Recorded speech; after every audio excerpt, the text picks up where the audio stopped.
నమస్తే, welcome to Liya news. కొన్ని అనివార్య పరిస్థితుల నేపథ్యంలో రాజకీయ అరంగేట్రం చేసినటువంటి షర్మిల మొదట్లో సొంత పార్టీ పెట్టారు. ఆ తర్వాత పరిస్థితుల నేపథ్యంలో ఆవిడ కాంగ్రెస్ పార్టీలో చేయడం, ఆ తర్వాత ఏపీపీసీసీ అధ్యక్షురాలిగా ఆవిడ నియమింపబడడం కూడా మనకి తెలిసిన విషయమే. అయితే దీని తర్వాత ఆవిడ కాంగ్రెస్ లో ఉంటూ అలాగే ఏపీలో కూడా కొంచెం చురుగ్గానే ఈ మధ్య కనిపిస్తూ ఉన్నారు. పార్టీని కూడా కొంచెం ముందుకు తీసుకెళ్తున్నటువంటి పరిస్థితి. ఈ టైంలో మరి ఆవిడని మార్చి ఆ ప్లేస్ లో పిల్లి కృపారాణిని నియమిస్తున్నారు అని చెప్పి కొన్ని వార్తలు అయితే వస్తున్నాయి. అసలు ఈ వార్తల్లో నిజమెంత? అలాగే మనం చూసుకున్నట్టయితే మరి కాంగ్రెస్ పార్టీలో కొన్ని లోకలోకల వల్ల ఇలా జరిగిందంటారా, లేదు అంటే బీసీ అభ్యర్థికి ఈ పోస్ట్ ఇవ్వాలని చెప్పి కాంగ్రెస్ అధిష్టానం ఈ నిర్ణయం తీసుకుందా?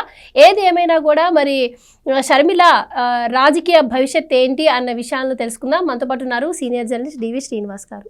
నమస్కారం సార్. సార్, షర్మిల గారు ఇప్పుడే కొంచెం యాక్టివ్ అయ్యారు.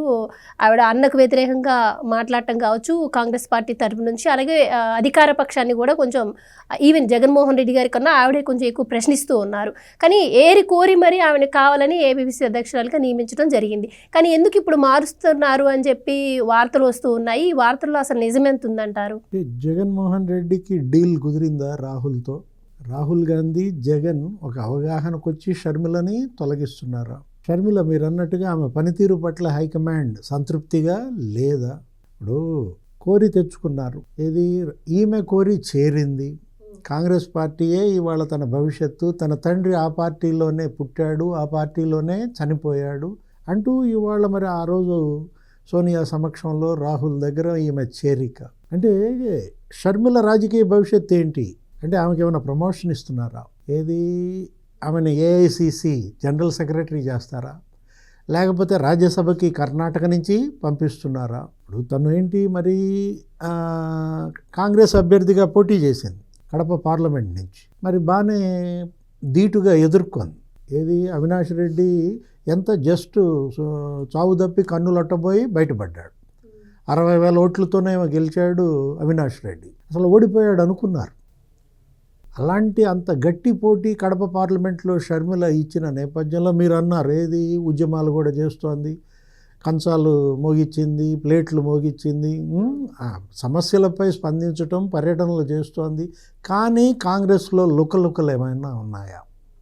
ఆ లుకలుకలకు షర్మిల బలవుతోందా? ఇందాక ఇంట్రోలో కూడా చెప్పారు కాంగ్రెస్లో లుకలుకలు అన్నట్టుగా. ఇప్పుడు సుంకర పద్మశ్రీ ఆధ్వర్యంలో తిరుగుబాటు బావుట. షర్మిల పైన ఆమె అనేక సందర్భాల్లో ధ్వజమెత్తింది. పిసిసి మెంబర్గా సుంకర పద్మశ్రీ, ఆమె బెజవాడ కృష్ణా జిల్లా నాయకురాలు. ఏంటి అసలు మాట్లాడితే అన్న మీద ఆమె ధ్వజమెత్తుతోంది. మీ కుటుంబ పంచాయతీ మీరు తెలుసుకోండి, దానికి పార్టీకి ఏంటి సంబంధం? అంటే షర్మిల పనితీరు పట్ల అధిష్టానం సంతృప్తిగా ఉందో లేదో కానీ ఈ సుంకర పద్మశ్రీ ఆధ్వర్యంలో కొంతమంది మాత్రం తిరగబాటు చేశారు.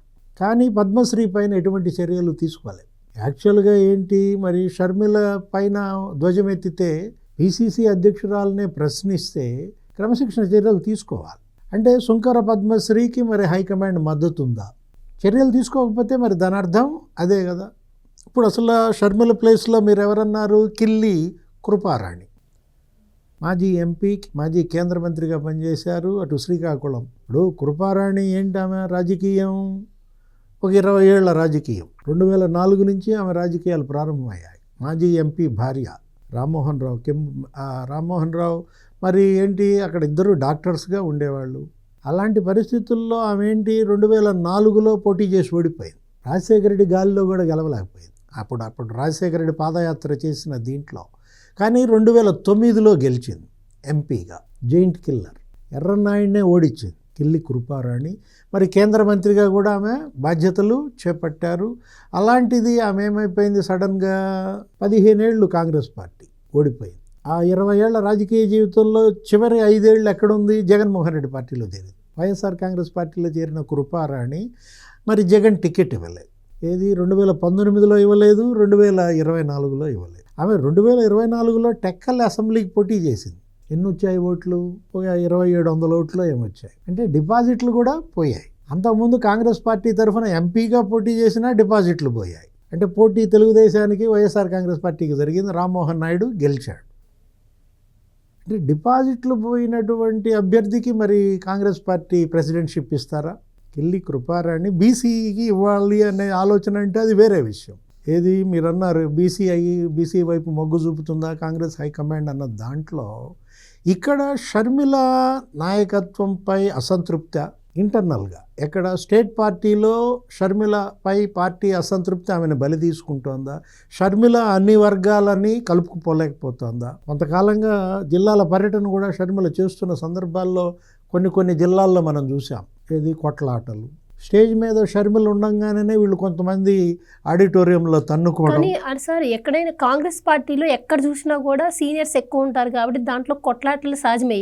ఏ రాష్ట్రంలో అయినా కొంచెం ఎక్కువగానే నడుస్తూ ఉంటాయి, ఇంటర్నల్ పాలిటిక్స్ బాగానే నడుస్తాయి దానిలో. కానీ ఒక ఆంధ్రప్రదేశ్ విషయం తీసుకుంటే ఇది పూర్తిగా డిఫరెంట్ అని చెప్పాలి. ఎందుకంటే ఇక్కడ కాంగ్రెస్కి అసలు గ్రాఫ్ లేదు. ఈవెన్ షర్మిల గారిని నియమిస్తే ఆ గ్రాఫ్ వస్తుంది అని అధిష్టానం భావించింది. అలాగే రాజశేఖర రెడ్డి గారి కూతురుగా కొద్దో గొప్ప కాంగ్రెస్ అభిమానులు ఆవిడ ఉండడం వల్ల మొగ్గు చూపే ఆస్కారం ఉంటుంది. ఇప్పుడు ఆవిడ మారిస్తే మళ్ళీ ఆ ఉన్నది కూడా కాంగ్రెస్ పోగొట్టుకోవటం అవుతుందంటారా? లేదు అంటే అసలు ఎవరిని మార్చినా ఎవరి నుంచి అసలు కాంగ్రెస్ గ్రాఫ్ మళ్ళీ ఆంధ్రప్రదేశ్లో మళ్ళీ పుంజుకునే ఛాన్సెస్ అసలు ఉంటాయంటారా? ఒకవైపు ఏమో జగన్మోహన్ రెడ్డి పార్టీ మినుకుమంట, ఏది కొడుగడుతున్న దీపం, ఆరిపోయే దీపంగా వైఎస్ఆర్ కాంగ్రెస్ పార్టీ ఉంది. జగన్మోహన్ రెడ్డి అరెస్ట్ అయితే అసలు దానికి దిక్కెవరు, అక్కడ పార్టీ నడిపేది ఎవరు? ఇంతకు ముందంటే తల్లి గౌరవాధ్యక్షురాలుగా ఉన్నారు విజయమ్మ. ఆమె ఏంటి మరి జగన్మోహన్ రెడ్డి జైలుకి వెళ్ళినప్పుడు లేకపోతే ఆమె కన్నీళ్లు బైబిల్ పట్టుకొని ప్రచారం చేసింది. తన భర్త రాజశేఖర రెడ్డి మరణం పైన అనుమానాలు రేకెత్తిచ్చింది. సోనియాయే చంపించింది అన్నారు, రిలయన్స్ వాళ్ళు చంపించింది అన్నారు. కానీ అవన్నీ అవాస్తవాలని తర్వాత తేలిపోయాయి. ఇప్పుడు ఇక్కడ హెలికాప్టర్ ప్రమాదంలో ఆయన మరణిస్తే సోనియాకి ఏం సంబంధం, రిలయన్స్ వాళ్ళకి ఏం సంబంధం? చివరికి సోనియా పార్టీలో షర్మిల చేరారు. రిలయన్స్ వాళ్ళకేమో రాజ్యసభ సభ్యత్వం ఇచ్చాడు జగన్మోహన్ రెడ్డి. అంటే ఈ కుటుంబం అటు సోనియా కుటుంబంతో ఆడుకుంది, ఇటు రిలయన్స్ వాళ్ళతో కూడా ఆడుకున్నారు. రిలయన్స్ బంకులన్నీ తగలబెట్టారు, మాల్స్ అన్ని ధ్వంసం చేశారు అప్పట్లో. ఇక్కడ రాజశేఖర రెడ్డి కుటుంబం ఇవాళ అసలు ఏంటి? వైఎస్ఆర్ కాంగ్రెస్ పార్టీని ఇవాళ జగన్మోహన్ రెడ్డి నడుపుతాడా, కాంగ్రెస్లో కలిపేస్తాడా? ఇప్పుడు ఇది డీల్. ఏది రాహుల్కి జగన్కి కుదురుకున్న డీల్ ఇదేనా? షర్మిలని పిసిసి అధ్యక్ష పదవి నుంచి తప్పిస్తే నా పార్టీని కాంగ్రెస్లో విలీనం చేస్తానన్నాడా, లేదు ఇండియా కూటమిలో చేరతానన్నాడా? అంటే బీజేపీని వదిలేసి జగన్మోహన్ రెడ్డి ఇండియా కూటమి వైపు రాగలడా? ఎందుకంటే మొన్న చూసాం మద్రాస్ చెన్నైలో స్టాలిన్ ఒక మీటింగ్ పెట్టాడు. నియోజకవర్గాల పునర్విభజన పైన అందరు అటెండ్ అయ్యారు. ఏది ఆ ఇండియా కూటమి వాళ్ళు, రేవంత్ రెడ్డి కూడా అటెండ్ అయ్యాడు, తెలంగాణ సీఎం, బీఆర్ఎస్ కేటీఆర్ కూడా అటెండ్ అయ్యాడు. నియోజకవర్గాల పునర్విభజనలో దక్షిణాదికి అన్యాయం జరుగుతోంది, జనాభా ప్రాతిపదికన మీరు ఇచ్చేటట్లయితే ఇక్కడ మాకు సీట్లు పోతున్నాయని చెప్పి వీళ్ళు గగ్గోలు పెడుతున్న దీంట్లో జగన్మోహన్ రెడ్డికి కూడా ఇన్విటేషన్ ఇచ్చారు. కానీ ఇతను ఎందుకని వెళ్ళలేదు ఆ మీటింగ్కి? వెళ్తే బీజేపీకి కోపం వస్తుందని ఒక లెటర్ ఒకటి రాసి పంపించాడు.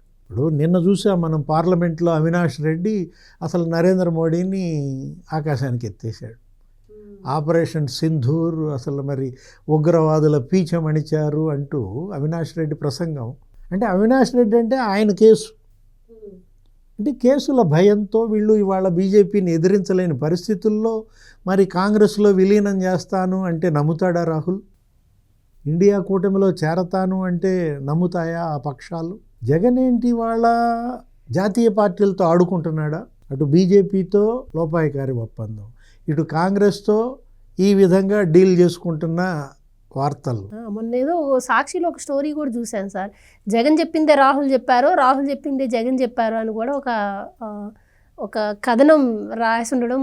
ఎగ్జాక్ట్గా నాకు అది గుర్తు రావట్లేదు, కానీ ఒక కథనం అయితే సాక్షిలో రావడం నేను చూశాను. అసలు సాక్షి రాహుల్ జగన్ అంటే 15 ఏళ్ల క్రితం స్టోరీ తీయాలి. ఏది అక్కడెక్కడో లండన్లో స్టివార్ట్ యాంటోనియో ఒక యువరాజు అక్కడికి వచ్చాడు కాఫీ తాగటానికో మరి దేనికో, వలేసింది. ఆ యువరాజు ఆమె వలలో పడ్డాడు, ఎవరా స్టివార్ట్ అంటూ సోనియా గాంధీ పైన ఆమె పాత పేరు బయటికి తీసి మరి ఏంటి ఆంటోనియో మైనో అని చెప్పి ఆమె మొదటి పేరుని తీసుకొచ్చి వీళ్ళు చేసిన అల్లరి పట్టించిన గబ్బు ఇవాళ మనం ఎతికితే యూట్యూబ్లో బయటకు వస్తానే ఉంటుంది. ఇవన్నీ మర్చిపోతారా? సోనియా మర్చిపోతుందా, రాహుల్ మర్చిపోతాడా, ప్రియాంక మర్చిపోతుందా? అంటే జగన్మోహన్ రెడ్డి నిజంగానే కాంగ్రెస్లో వైఎస్ఆర్ కాంగ్రెస్ని విలీనం చేస్తాడా? అంటే పిల్ల కాంగ్రెస్, తల్లి కాంగ్రెస్ అనేవాళ్ళు వీటిని అంతకుముందు. అంటే పిల్ల కాలువలన్నీ సముద్రంలో కలవాల్సిందే అన్నది షర్మిల కూడా గతంలో. అంటే ఇప్పుడు ఈ కాలువ ఆ సముద్రంలో కలుస్తోందా? జగన్మోహన్ రెడ్డి ఇవాళ షర్మిల రాజకీయ భవిష్యత్తుని కాలరాయడం కోసం ఈ ఒప్పందం చేసుకుంటున్నాడా? షర్మిల ఇవాళ ఏంటి, ఆమె మీరన్న రాజకీయ భవిష్యత్ ఏంటి? అటు కర్ణాటక నుంచి రాజ్యసభకు పంపుతారా, ఏఐసిసి మరి జనరల్ సెక్రటరీ చేస్తారా? ఏదైనా షర్మిల కాకుండా ఇంకా వేరే ఎవరైనా సరే కాంగ్రెస్ పార్టీ ఇక్కడ బతికే అవకాశం లేదు. ఈ మాత్రం మరి నిలబడిందన్నా, ఈ మాత్రం % ఆఫ్ ఓట్లు వచ్చాయన్నా ఆమె మొన్న 60 నియోజకవర్గాల్లో చేసిన పర్యటన ఫలితాలు. మొత్తానికి జగన్ మాత్రం మరో గేమ్ ప్రారంభించాడా? ఇది కూడా జగన్ నాటకంలో భాగమా? కొద్ది రోజుల్లో తెలిపోతుంది. Right sir, thank you so much. Please subscribe to Leo News for more videos.